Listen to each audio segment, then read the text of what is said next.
Hello, my darlings. Welcome back to my second almost all-time favorite part of the story. It's my almost all-time favorite part of the story because this is the part where we create ahas in the form of insights. Well, I'm a recovering psychologist. To me, a day without insight, it's a day without sunshine, recovering or no. Now remember, we have just been stuck as heroines in the situation, shrouded by darkness, covered in fear, in shame, in confusion, doubt, guilt. It's very dark in here. But in this part of the story, we're going to experience our first rays of light streaming through the dungeon. This is the part where if you're Cinderella, you're beginning to get a scheme as to how you're going to get yourself to that ball. If you're Belle, you're figuring out a way to charm that beast. If you're yours truly, you're cold, alone, frightened, beginning to figure out that she better get her tush into gear. These ahas or insights are very useful for personal growth. Now, this is the midpoint of the story. This is not yet our big, full-blown transformation that will enable us to make a heroic contribution. But they're the building blocks that get us there. On the yellow brick road, it's the path that we're following. We still need one more step, but we'll go into that later. I'm going to share with you 5 of my top ahas from that little 5-minute story. Then I want to know your ahas. How are you able to take the situation, the suffering, and use it to transform it into personal growth in the form of insights, rays of light that give you hope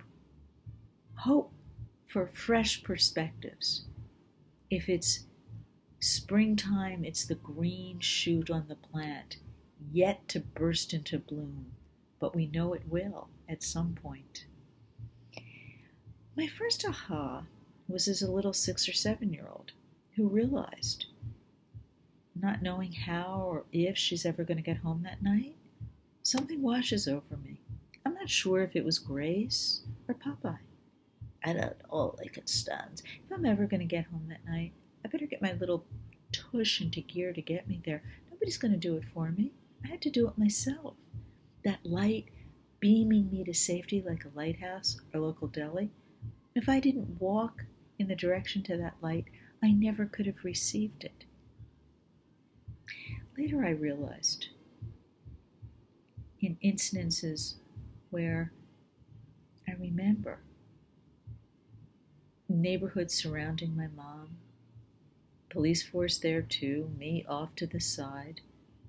If nobody saw me, if nobody heard me, if I was truly invisible, events like this convinced me to ask a question. I called it the crazy glue that kept me stuck. If nobody saw me, if nobody heard me, if I was truly invisible, did I deserve to be seen and heard by the world? The answer was a resounding no. No, most assuredly I did not.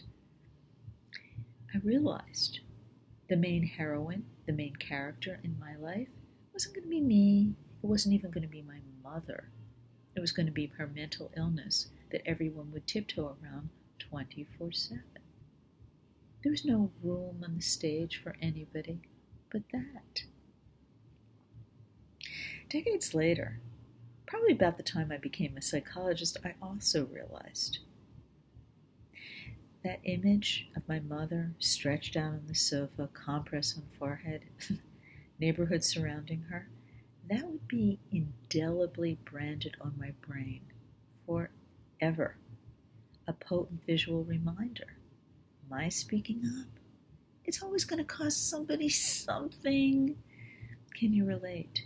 Was there an incident, a person in your life, and you realized when you spoke up, even if it was for your own survival, you felt right or wrong. It was at somebody else's expense. You know, they tell us, kids like us, oh, you're such a survivor. It's true. We're always going to find our way home, no matter how hard the journey. But what occurred to me decades later, when the world's water crisis came a-knocking at my door, I said, go away. I've got nothing. Go pick on some nice extrovert. What did those survival instincts cost us in terms of giving ourselves permission to be fully seen and heard by the world?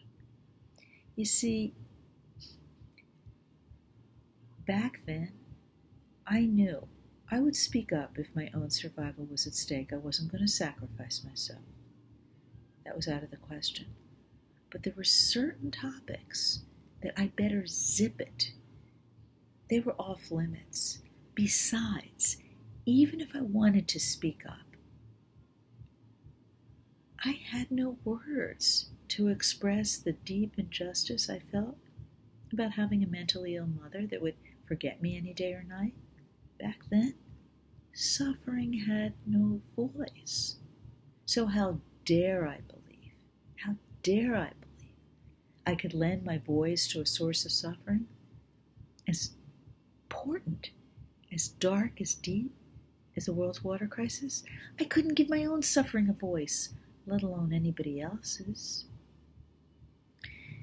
Now, these ahas, although they were useful for personal growth, I believe they bought me a one-way ticket into a graduate program and into becoming a psychologist, where you still can remain invisible. It's a gift.